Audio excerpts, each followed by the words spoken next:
Hello everyone, welcome to prep with me. কিছু personal কাজের জন্য আমি আউট অফ স্টেশন ছিলাম, সেই জন্য এই কদিন কোনো ভিডিও আসতে পারেনি।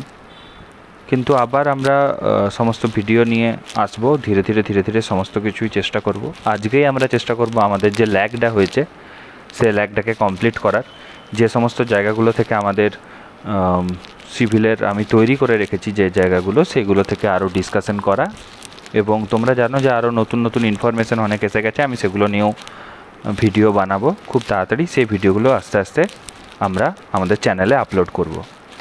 তো আমার মনে হয় ইনফরমেশানগুলো যেগুলো এসেছে সেই ইনফরমেশানগুলোর থেকেও বেশি দরকার হচ্ছে আগে আমাদের প্রিপারেশানটার জন্য রেডি থাকা। কারণ যে কোনো টাইম যে ইনফরমেশানগুলো আসবে তাতে আমাদেরকে অ্যাকচুয়ালি প্রিপারেশান নিতেই হবে, প্রিপারেশান নিয়ে রেডি থাকতে হবে, ইন্টারভিউর জন্য রেডি হতে হবে।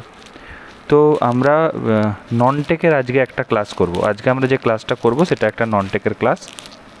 আমরা জেলাভিত্তিক যে সিরিজটা করছিলাম নন টেকের, তাতে পশ্চিমবঙ্গ এবং পশ্চিমবঙ্গের যে বর্তমান 23টি জেলা রয়েছে সেই 23টি জেলা বা 30টি জেলা সেইগুলো নিয়েই আলোচনা করা হচ্ছে।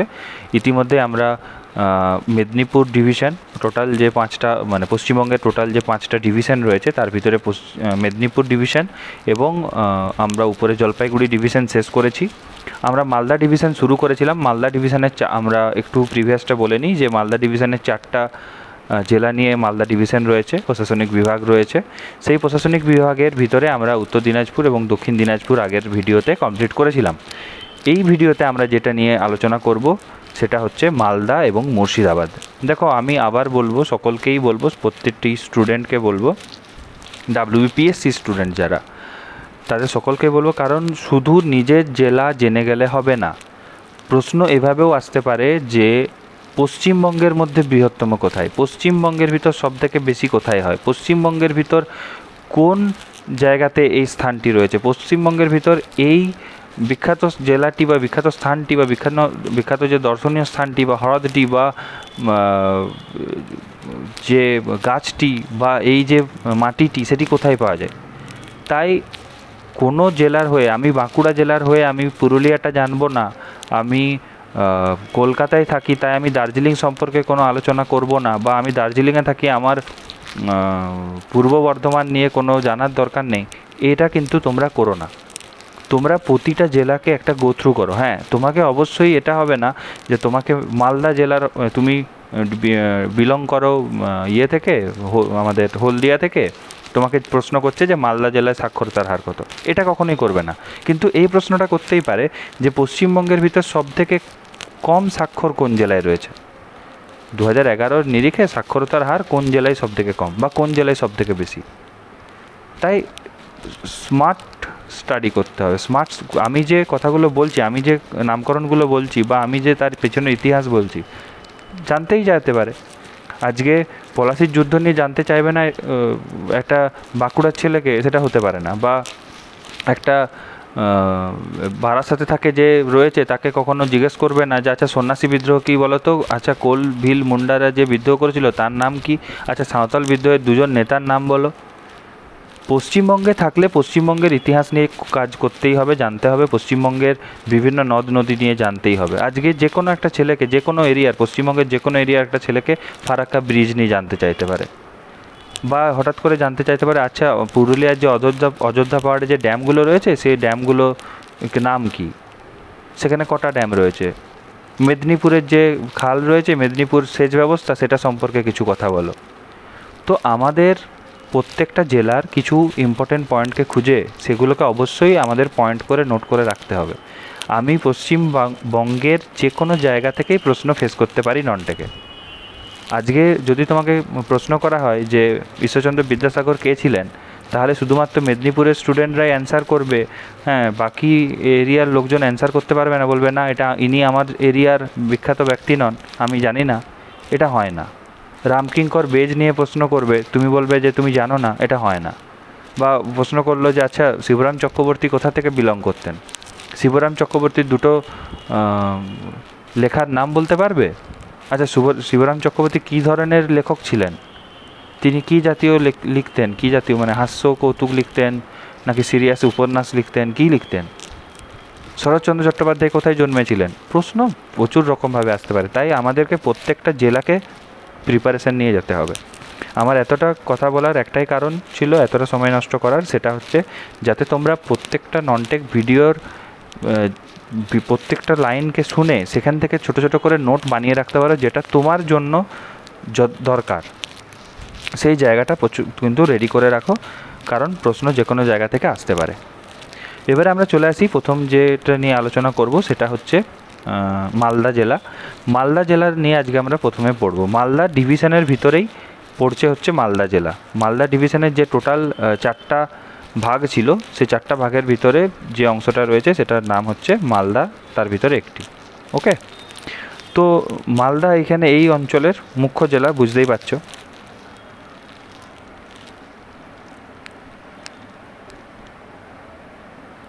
মালদা এই অঞ্চলের মুখ্য জেলা। আচ্ছা, এরপরে আমরা যেটা বলি সেটা হচ্ছে যে মালদাকে কি বলে? মালদাকে জেনারেলি বলা হয়ে থাকে উত্তরবঙ্গের প্রবেশদ্বার। আচ্ছা, যে কোনো কাউকে প্রশ্নটা করতে পারে যে উত্তরবঙ্গের প্রবেশদ্বার কাকে, কোন জেলাকে বলে? উত্তরবঙ্গের প্রবেশদ্বার কোন জেলাকে বলে? তো উত্তরবঙ্গের প্রবেশদ্বার মালদা জেলাকে বলে। মালদা জেলার পূর্ব নাম কী ছিল? জেনারেলি বলা হয়ে থাকে মালদা জেলার পূর্ব নাম ছিল গৌড়। আচ্ছা, মালদা জেলার তাহলে নামকরণ কেন হলো? মালদা জেলার নামকরণ কেন দেওয়া হলো, যে মালদা নামটা কেন রাখা হলো? তো এখানে এই অঞ্চলের আদি বাসিন্দা ছিল মলদ গোষ্ঠী। এই মলদ গোষ্ঠীর নাম থেকেই ধরে নেওয়া হয় যে মালদা নামটা এসেছে। মতান্তরে আরেকটি রয়েছে নাম, সেটি হচ্ছে যে ফার্সি ভাষাতে মাল কথার অর্থ হচ্ছে জিনিসপত্র বা ধনসম্পদ, অতিকায় ধনসম্পদ। সেই অতিকায় ধনসম্পদ যে অঞ্চলে রয়েছে, দহ যে অঞ্চলে বা দহতে রয়েছে, সেই জায়গার নামকরণ দেওয়া হয়েছিল মালদহ বা মালদা। 1947 সালের 17ই আগস্ট এই মালদা জেলা তৈরি হয়েছিল। এর আগে মালদা জেলা কিছুটা বাংলাদেশের অন্তর্গত ছিল এবং কিছুটা পার্ট ছিল হচ্ছে মানে বঙ্গের, পূর্ববঙ্গেরই পশ্চিমবঙ্গেরই বিহারের পার্ট হিসাবে কাজ করত বা বিহারের পার্টের সাথে যুক্ত ছিল। পরবর্তীকালে 1947 সালে সেটা পূর্ববঙ্গ থেকে আলাদা হয়ে এবং পশ্চিমবঙ্গের সাথে যুক্ত হয়ে বিহার থেকে আলাদা হয়ে একটি জেলা হিসাবে স্থান পায়, গঠিত হয়। সেটা 17ই আগস্ট 1947। মালদা জেলার সদর দপ্তর হচ্ছে ইংলিশ বাজার এবং প্রশাসনিক বিভাগ আমি আগেই বলেছি মালদা। এখানের বিখ্যাত যে জিনিসগুলো যদি তোমাকে জিজ্ঞেস করে যে মালদার বিখ্যাত কী, তো তোমাকে ফজলি আমের কথা বলতে হবে। এছাড়া হচ্ছে রেশম শিল্প, এখানে কাঁচা সিল্ক পাওয়া যায়, কাঁচা সিল্ক এখানে পাওয়া যায়। এখানে সমস্ত ধরনের ধর্মীয় উৎসব লক্ষ্য করা যায়, সেগুলো নিয়েও তোমাকে একটু, যারা ওখান থেকে বিলং করো তাদেরকে জেনে রাখতে হবে। এটা বাকিদের জন্য অতটা ইম্পর্টেন্ট নয়। বাট এই অঞ্চলের যে নদ নদী রয়েছে, এখানে মহানন্দা, কালিন্দী, ফুলহার, টাঙ্গন, বেহুলা নদী, এই সমস্ত নদ নদীগুলো কিন্তু এখানে রয়েছে।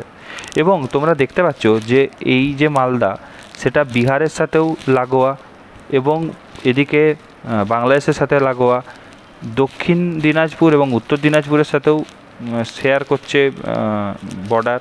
এছাড়া ঝাড়খণ্ডের সাথেও শেয়ার করছে বর্ডার, আবার মুর্শিদাবাদের সাথেও শেয়ার করছে বর্ডার। তাই এই বর্ডার দিয়ে পরে এখানে কী গেছে, গঙ্গা গেছে। গঙ্গার কিছুটা পোর্শন আমরা মালদাতে দেখতে পাই। এছাড়া কি রয়েছে, তাহলে আমাকে যদি প্রশ্ন করে যে কোন রাজ্যের সাথে মালদা তার বর্ডার শেয়ার করে, তখন আমাকে বিহার এবং ঝাড়খণ্ডের কথা বলতে হবে। দেশ বলতে বাংলাদেশ, জেলা বলতে মুর্শিদাবাদ, উত্তর দিনাজপুর, দক্ষিণ দিনাজপুর। এগুলো আমাদেরকে কিন্তু একটু সীমানাটা জেনে নিতে হবে। মালদাতে 2টো লোকসভা রয়েছে, 12টা বিধানসভা রয়েছে, 2টো পৌরসভা রয়েছে, এগুলো অবশ্যই জানতে হবে। 2টো মহকুমা রয়েছে, 2টো মহকুমা, 2টো লোকসভা, 12টা বিধানসভা এবং 2টো পৌরসভা রয়েছে। দেখো এখন সময় কম, সেই জন্য আমি পিডিএফগুলোতে এগুলো লিখে বানিয়ে রেডি করছি না। আমি চেষ্টা করছি তোমাদেরকে শর্ট নোট তোমরা এটা আমার কথা থেকে যেন লিখে নিতে পারো। পরবর্তীকালে যখন আমার হাতে সময় আসবে বা সময় থাকবে, কারণ ইন্টারভিউ খুব তাড়াতাড়ি শুরু হয়ে যাবে, তো সময় যখন থাকবে তখন আমি খুব ভালো করে এগুলোর পিডিএফ বানিয়ে দেবো, যে পিডিএফগুলো তোমরা পরবর্তীকালে ডাউনলোড করারও আমি অপশান এনে দেবো। এখন শুধু তোমরা শোনো এবং এগুলো নোট করে রাখো। আচ্ছা, এবারে যেটা হচ্ছে সেটা হচ্ছে যে এই অঞ্চলের ডিএমের নাম। তো এগুলো ডিএম, এসপি, এগুলো আমাদেরকে জানতে হবে। বর্তমান যিনি ডিএম রয়েছেন তিনি হচ্ছেন শ্রী नितिन सिंघानिया,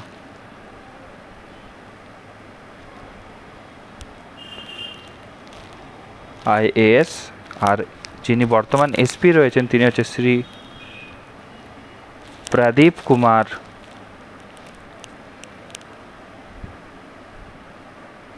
যাদব, ইনি হচ্ছেন আইপিএস।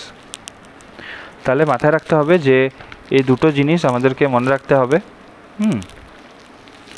এগুলো কিন্তু খুব ইম্পর্ট্যান্ট। এবং এছাড়াও যারা যে ব্লকে থাকো সে ব্লকের বিডিওর নামও তোমরা জেনে যেতে পারো, বাট এটা লেস ইম্পর্ট্যান্ট, এটা এতটা ইম্পর্ট্যান্ট নয়। বাট ডিএম এবং এসপি, বর্তমান যিনি এসপি রয়েছে তাদের নামগুলো কিন্তু আমাদেরকে জেনে যেতে হবে।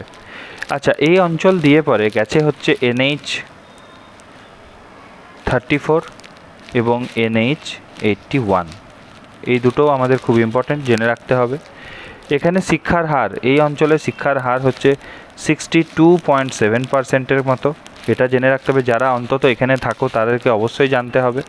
এবং ওয়েস্ট বেঙ্গলের হিসাবে ধান চাষে এই অঞ্চল দশম, এবং গম চাষে এই অঞ্চল তৃতীয়। পশ্চিমবঙ্গের হিসাবে, ওয়েস্ট বেঙ্গলের হিসাবে এই অঞ্চল ধান চাষে দশম এবং গম চাষে তৃতীয়।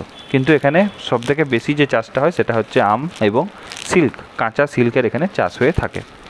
এবারে চলে আসি আমরা এই অঞ্চলের কিছু বিখ্যাত ব্যক্তিবর্গের নাম নিয়ে। প্রশ্ন করতে পারে যে তুমি যে অঞ্চলে রয়েছো সেই অঞ্চলের কিছু বিখ্যাত ব্যক্তিবর্গের নাম বলো। তো বিখ্যাত ব্যক্তিবর্গের নাম বলতে প্রথমেই যার নাম বলতে হবে তিনি হচ্ছেন আবু বরকত গনি খান চৌধুরী, তিনি ভারতের প্রাক্তন রেলমন্ত্রী ছিলেন। গোলাম হোসেন, তিনি একজন ঐতিহাসিক ছিলেন। অধ্যাপক বিনয় কুমার সরকার একজন অর্থনীতিবিদ ছিলেন। শিবরাম চক্রবর্তী একজন প্রখ্যাত হাস্যকৌতুক লেখক ছিলেন। আবিদ আলী খান ঐতিহাসিক, রজনীকান্ত চক্রবর্তী ঐতিহাসিক, সুভাষ ভৌমিক একজন প্রাক্তন ভারতীয় ফুটবলার এবং চারুচন্দ্র বন্দ্যোপাধ্যায় একজন প্রখ্যাত লেখক। আমাদেরকে এগুলো মনে রাখতে হবে এবং এই জায়গা থেকেই আমাকে প্রশ্ন আসতে পারে, তাই তাদের নিয়ে ইন ডিটেলস যতটা সম্ভব একটু জেনে রাখার চেষ্টা করবে। এবার চলে আসি এই অঞ্চলের কিছু বিখ্যাত জায়গা বা দর্শনীয় স্থান ট্যুরিজমের হিসাবে। তো প্রথমে চলে আসি যেটা জায়গা, সেটার নাম হচ্ছে রামকেলি। রামকেলি হচ্ছে এমন একটা জায়গা, এটা গ্রাম, ছোট্ট গ্রাম বলতে পারি আমরা, যে গ্রামে চৈতন্যদেবের অস্থায়ী বাড়ি বলা হয়ে থাকে, কারণ নবদ্বীপ যাওয়ার সময় চৈতন্যদেব এই স্থানে নাকি বিশ্রাম করেছিল। এছাড়া রয়েছে বড়সোনা মসজিদ, যেটা গৌড়ের সময়ের সবথেকে বৃহত্তম একটা স্মৃতিসৌধ। এখানে রয়েছে ফিরাজ মিনার, ভারতের বিখ্যাত মসজিদগুলির ভিতর বা বৃহত্তম মসজিদগুলির ভিতর একটি আদিনা মসজিদ। এখানে রয়েছে আদিনা হরিণ উদ্যান, চাঁচাল রাজবাড়ি, কদম রসুল মসজিদ, দাখিল দরজা এবং একলাখি সমাধিসৌধ। তো মোটামুটি এই জায়গাটা টোটাল যদি তোমরা রেডি করে যেতে পারো, এবং আমি এই যতটুকু বললাম 8-7 মিনিটের, সেটাকে একটা নোট বানিয়ে ছোট করে তৈরি করে রাখতে পারো, আমার মনে হয় তোমরা তোমার জেলা থেকে কিন্তু কোনোভাবে পিছিয়ে পড়বে না এবং তোমরা সেই জায়গাতে অ্যান্সার করতে পারবে। এবার আমরা চলে আসি মুর্শিদাবাদ জেলাতে। মুর্শিদাবাদ এবং মালদা এই দুটো জেলাই কিন্তু হচ্ছে ঐতিহাসিক স্থান। এক তো গৌড়ের ব্যাপার রয়েছে, এই পলাশির যুদ্ধ রয়েছে, সমস্ত কিছুই যেমন রয়েছে, এখানে কিন্তু ভারতের অনেক কিছু জড়িয়ে রয়েছে এবং প্রচুর সমাধিসৌধ, স্মৃতিসৌধ, দর্শনীয় স্থান এখানে রয়েছে। তাই ওয়েস্ট বেঙ্গল ট্যুরিজম থেকে কিন্তু এখানে তোমাদের প্রশ্ন তোমরা ফেস করবেই করবে। তো এগুলো একটু তোমরা দেখে নিও, আমি যতটা পাচ্ছি চেষ্টা করছি তোমাদেরকে করিয়ে দেওয়ার। এবার আমরা চলে আসি মুর্শিদাবাদে। তো মুর্শিদাবাদের পূর্ব নাম ছিল মকসুদাবাদ। মকসুদাবাদ ছিল হচ্ছে মুর্শিদ কুলি খাঁয়ের রাজধানী। এই অনেকে মনে করেন এই জন্যই যে মুর্শিদ কুলি খাঁ এর নাম অনুসারেই এই অঞ্চলের নাম হয় মুর্শিদাবাদ। এবং মুর্শিদ কুলি খাঁ এই অঞ্চলটিকে সম্পূর্ণভাবে নতুনভাবে তৈরি করেন এবং তিনি এই অঞ্চলটির অ্যাকচুয়ালি স্থাপত্যকার বলা যেতে পারে, বা যিনি শেপ দিয়েছেন, এই অঞ্চলটার পুরো শেপ দিয়েছেন হচ্ছে মুর্শিদ কুলি খাঁ।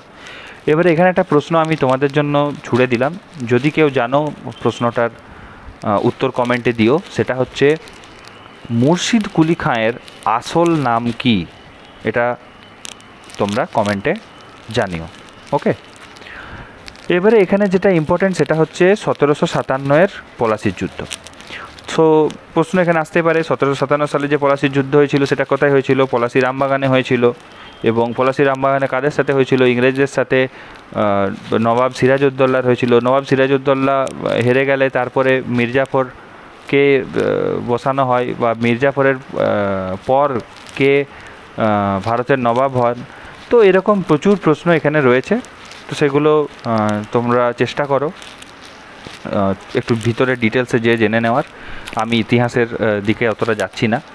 1886 সালে এই মুর্শিদাবাদ অঞ্চলটি একটি জেলা হিসাবে পরিচিত হয় এবং এই জেলার সদর দপ্তর হচ্ছে বহরমপুর।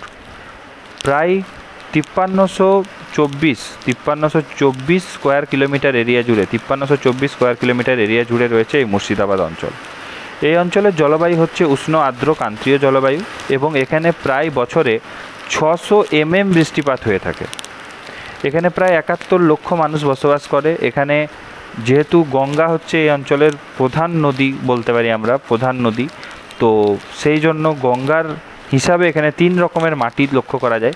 একটা গঙ্গার পলি মাটি লক্ষ্য করা যায়, আবার একটা কালো মাটি, কালান্তর মাটি বলেও পরিচিত একটা মাটি পাওয়া যায়। আর আরও নিচের দিকে যখন আমরা চলে আসব সেখানে আমরা কি পাবো? লাল ল্যাটেরাইট মাটি পাবো। মানে আরও দক্ষিণে এলে, মুর্শিদাবাদের দক্ষিণে এলে আমরা কি পাবো? লাল ল্যাটেরাইট মাটি পাবো। তো এটা আমাদের সয়েল থেকে প্রশ্ন করতেই পারে অনেকে, তো এগুলো আমাদের জেনে রাখতে হবে। এটা আমি আবার বলবো, যে কোনো ডিস্ট্রিক্টের মানুষজন হলেও জানতে হবে। ভাঙড় কি, খাদর কি, এগুলো যে কোনো ডিস্ট্রিক্টের স্টুডেন্টকেই জানতে হবে। এবারে হচ্ছে ফারাক্কা ব্যারেজ। এবারে যে জায়গাটাতে ইম্পর্টেন্ট এই যে এখানে আসতে হবে সেটা হচ্ছে ফারাক্কা ব্যারেজ। তো ফারাক্কাতে একটা ব্যারেজ করা হয়, তোমরা দেখতে পাচ্ছ এই যে ফারাক্কাতে একটা ব্যারেজ বানানো হয়। কিসের জন্য? প্রশ্নটা আসতে পারে কিসের জন্য। তো ফারাক্কাতে যে ব্যারেজটা বানানো হয় সেটা হচ্ছে কলকাতা যে বন্দর ছিল সেই কলকাতা বন্দরের নাব্যতা বৃদ্ধির জন্য। 1962 সালে এর কাজ শুরু হয়। এটা প্রায় 2.24 কিলোমিটার লম্বা একটা ব্যারেজ তৈরি করার চিন্তাভাবনা হয়। আচ্ছা, আমরা ব্যারেজ কি, ড্যাম কি এবং রিজার্ভার কি, এছাড়া যে টার্মিনোলজিগুলো রয়েছে সেগুলো নিয়ে পরে আলোচনা আমরা করেছি, তোমরা চাইলে সেই ভিডিওটা দেখতেই পারো। তো এই যে এখানে ব্যারেজে গেট রয়েছে, সেখানে 108+1 গেট রয়েছে, 109টি গেট রয়েছে এবং 1971 সালে এটা কমপ্লিট হয় এই ব্যারেজটি। তো এবারে এটা ভারত এবং বাংলাদেশের ভিতরে এর থেকে জল বন্টন হয়। তো সেটা একটু ডিটেলসে তোমরা দেখে নেবে, যে আমি জল বন্টনের জায়গাটাতে যাচ্ছি না, যে জল বন্টন কতটা ভারতের সাথে হয়, কতটা বাংলাদেশের সাথে হয়, সেটা তোমরা একটু দেখে নিও। এই অঞ্চলে গঙ্গা হচ্ছে প্রধান নদী, এছাড়া ভাগীরথী, ভৈরব, জলঙ্গি এই সমস্ত নদী রয়েছে। এখানে শিক্ষার হার প্রায় 66.6%। এবং এই অঞ্চল রেশম চাষের জন্য খুব বিখ্যাত। এখানে 5টি মহকুমা রয়েছে, 7টি পৌরসভা রয়েছে, লোকসভার 3টি আসন রয়েছে। এই অঞ্চলের যে ডিএম, এই অঞ্চলের যিনি ডিএম, বর্তমানে যিনি ডিএম এই অঞ্চলের, তার নাম হচ্ছে বা শ্রী রাজর্ষি মিত্রা IAS। আর যিনি এসপি তিনি হচ্ছেন শ্রী সূর্য প্রতাপ যাদব IPS। এগুলো ভেরি ইম্পর্ট্যান্ট, এগুলো মনে রাখার চেষ্টা করবে। যে যার ডিস্ট্রিক্টের সেগুলো অবশ্যই চেষ্টা করবে মনে রাখার, এবং এগুলো কিন্তু প্রশ্ন আসবে এখানের। এবারে চলে আসি কিছু বিখ্যাত ব্যক্তির নাম। বিখ্যাত ব্যক্তির নাম হিসাবে এখানে এই অঞ্চলে যারা রয়েছে তারা হচ্ছে, প্রথমেই আমার যার নাম বলতে হয় সে হচ্ছে বাংলার নবাব সিরাজউদ্দৌলা। তো সিরাজউদ্দৌলার সম্পর্কে তো তুমি জানোই। এছাড়া রয়েছে রাখাল দাস বন্দ্যোপাধ্যায়। রাখাল দাস বন্দ্যোপাধ্যায় একজন বিখ্যাত বাঙালি ঐতিহাসিক ও প্রত্নতত্ত্ববিদ। এখানে একটু ডিটেলসে জেনে নিও যে তিনি হরপ্পা মহেঞ্জোদারোর ভিতর কোনটাকে আবিষ্কার করেছেন। তোমরা যদি জানো সেটা তোমরা কমেন্টে লিখতে পারো। এছাড়া হচ্ছে মনীষ ঘটক, একজন সাহিত্যিক, সাংবাদিক ও সাহিত্যিক রয়েছেন রেজাউল করিম। এছাড়া রয়েছেন সৈয়দ মুজতবা সিরাজ, যিনি একজন বিখ্যাত সাহিত্যিক ছিলেন। এছাড়া গায়ক হিসেবে বর্তমানে অরিজিৎ সিং, শ্রেয়া ঘোষাল, এরা সকলেই এই মুর্শিদাবাদ জেলা থেকেই বিলং করে। এবং মীর আফসার আলী, যিনি একজন অভিনেতা এবং রেডিও জকি প্রখ্যাত, তিনিও এখানকারই মানুষ। বৈষ্ণব পদাবলীর একজন পদকর্তা গোবিন্দ দাস, তিনিও হচ্ছেন এই মুর্শিদাবাদ এরিয়ার মানুষ। তো এগুলো সমস্ত কিছু আমাদেরকে মনে রাখতে হবে এবং চাইলে এর থেকে ডিটেলসে যদি বলতে বলে সেগুলো আমাদেরকে বলতে হবে। এবারে চলে আসি আমরা এই অঞ্চলের দর্শনীয় স্থান। আবার ওয়েস্ট বেঙ্গল ট্যুরিজম থেকে প্রশ্ন করতে পারে, আমি আবার বলছি এগুলো জানতে হবে, বলতে হবে। এখানে রয়েছে হাজারদুয়ারি প্রাসাদ। এখানে যারা শুধুমাত্র মুর্শিদাবাদে রয়েছে তাদের না, সকলকেই জানতে হবে। হাজারদুয়ারি প্রাসাদ রয়েছে এখানে, যেটা আগে বড় কোঠি নামে পরিচিত ছিল। এটা নিজামতের ক্যাম্পাসে অবস্থিত মুর্শিদাবাদে এবং গঙ্গা নদীর তীরে অবস্থিত, এটা মাথায় রাখতে হবে। ওকে, এবারে হচ্ছে কাঠগোলা বাগানবাড়ি রয়েছে। সেটা 4 তলা বিশিষ্ট একটি প্রাসাদ, পেন্টিং, আয়না, আসবাবপত্র সমেত অলঙ্কৃত একটা সম্মুখভাগ তার রয়েছে। এছাড়া হচ্ছে নসিপুর প্রাসাদ। এটা জেনারেলি দেবী সিংহের দরবার বলা হয়ে থাকে, যিনি নবাব যুগে ব্রিটিশদের ব্যয় সংগ্রাহক ছিলেন। কঠোর কর কর্তৃপক্ষ হিসাবেও তিনি পরিচিত ছিলেন আমাদের দেবী সিংহ। এটিকে নসিপুর রাজবাড়ি জাদুঘরে রূপান্তরিত করা হয়েছে এবং বিভিন্ন জিনিসপত্র, ফরমান, কর আদায় ইত্যাদি নথিপত্র সেই জায়গাতে রাখা হয়েছে। আচ্ছা, এইখানে এই রাজপ্রাসাদে রামচন্দ্রের একটি মন্দিরও রয়েছে, যা মুর্শিদাবাদের ভিতর একটি অন্যতম বৃহৎ মন্দির। এছাড়া রয়েছে জগৎ শেঠের বাড়ি। জগৎ শেঠ ছিলেন বাঙালি একজন জৈন ব্যাংকিং পরিবারের একজন জ্যেষ্ঠ পুত্র, উপাধি হচ্ছে জগৎ শেঠ। যাই হোক, তো জগৎ শেঠ সব থেকে বড়লোক মানুষ ছিলেন। তিনি প্রচুর হেল্প করেছেন বিভিন্ন সময় বিভিন্ন রাজা কৃষ্ণচন্দ্রকেও করেছেন, তার টাকা পয়সা দিয়ে। এছাড়া এখানে রয়েছে মতিঝিল পার্ক। ভারতে ব্রিটিশ শাসনের দোলনা, ভারতীয় ইতিহাসে একটি অসাধারণ মোড়ের সাক্ষী। মতিঝিল নামক ভাগীরথী নদীর তীরে একটি পরিত্যক্ত বিছানা তৈরি করে সেখানে একটি হ্রদ বানানো হয়েছে। সেখানে নবাব আমলে মুক্তা চাষ করা হতো। এবারে এসব জিনিসপত্রগুলো রয়েছে আর কি। এবারে নিজামত ইমামবাড়া রয়েছে। এছাড়া রয়েছে সিরাজউদ্দৌলার সমাধি, ডাচ কবরস্থান রয়েছে, কাশিম বাজার রাজবাড়ি রয়েছে। এছাড়া রয়েছে চর বাংলা ধাম, বা যেটাকে আমরা ভবানীশ্বর মন্দির বলি আজিমগঞ্জের। এবারে শক্তিপীঠ রয়েছে, কিরেটেশ্বরী মন্দির রয়েছে শক্তিপীঠ এখানে। কর্ণ সুবর্ণ রয়েছে, যেটা শশাঙ্কের রাজধানী বলা হতো, বা যেটা গৌড়ের রাজধানী ছিল শশাঙ্ক, যিনি 7ম শতাব্দীতে এখানে শাসন করতেন। এছাড়া আর কি রয়েছে? এছাড়া রয়েছে সোনারুদি রাজবাড়ি, দোহপাড়া ধাম, আর্মেনিয়ান চার্চ। তো এই সমস্ত বিভিন্ন জিনিস এখানে রয়েছে। কাটরা মসজিদ, ফুটি মসজিদ, তারপরে হচ্ছে আজিমুন্নিসা বেগমের সমাধি।